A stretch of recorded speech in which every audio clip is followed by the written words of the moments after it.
Би байшинтай байсан. Ажилтай ч байсан. Боловсролтой ч байлаа. Боловсрын сайн зэрэг хүртэл байсан. Би салбартаа номер 1 ажилтан байсан. Гэхдээ би нэг л жаргалгүй байдаг байсан. Мансууруулах үзийн төлөө бүхнөө өгөө хийсэн. Энэ шаналлаа зогсоох хэрэгтэй гэдгийг мэдэж байсан л да.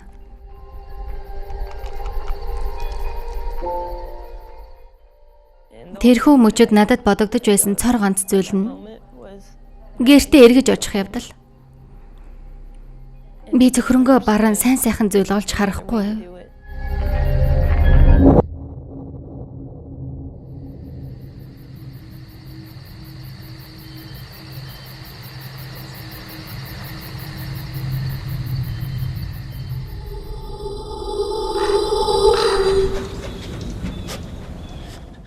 Маргааш өглөө нь байсан уу эсвэл нөгөө өдөр нь байсан уу мэдэхгүй.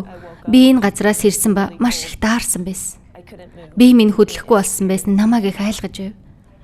Оюун санаа минь хангалттай сэргэж би минь хөдлөж чадах болтол тэндээ бараг 8 цагийн турш хөвтсөн. Сэрмэгцээл уулнаас буусан. Тэгээд би гэртээ хараад бараг л 2 өдөр унтсан. Хамт амьдардаг найз минь орж ирээд чамд би маш их санаа зовж байна гэж хэлсэн. Юу болоод байгаа юм бэ гэж асуусан. Тэгтэн би уйлж эхлэн тэрэнд юу болсныг бүгдийг хэлсэн. Дараа нь тэр намайг яаралтай түргэн тусламж дуудан эмнэлгийнхэн намайг сэтгцэн эмнэлэгт хэвтүүлсэн. Дараа нь би хүнд хандах ёстойгоо мэдэж байлаа.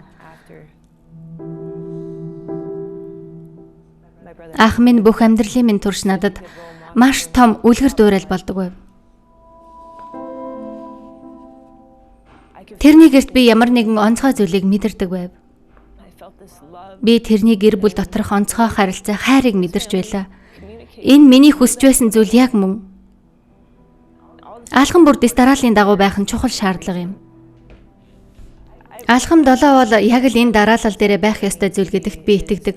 Учир нь чи өөрийн бурууг бүгдийг хүлээх үед гинтэл бүх зүйл сайхан болж эхэлнэ. Бүх муу зан чанараа хүлээж эхлэх үед шүү дээ. Биднийг буруу зүйл рүү хөдөлдөг зан аран шин гэж байдаг. Алхам 7 дээр би Тэнгэрлэг эцгээс миний дутагдлуудыг засч өгөхийг хүссэн. Маш хүчирхэг, сүнслэг мөн ариун зүйлс надад тохиолдсон. Би Тэнгэр дэх эцгийнхээ хайрыг мөн тэрний мутар намайг хүрээлж байгааг мэдэрсэн. Тэгээд би бүх зүйл сайхан болно гэдгийг мэдэрсэн. Цаашид намайг үргэлжлүүлж байх үед энэ нь надад маш тодорхой мэдрэгдсэн. Энэ нь даван туулахад тийм хэлбэр бол байгаагүй л дээ. Хүн бүрдэл асуудал байдаг, хүн бүрдэл бэрхшээл байдаг. Заримдаа тусгай хөтөлбөр сайн мэдээгээр явхад боломжгүй мэд санагдах нь вэ.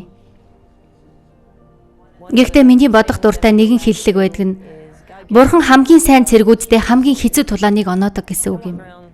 Өдөр бүр би жаргалтай байдаггүй ч харин би амар амгалан байдаг.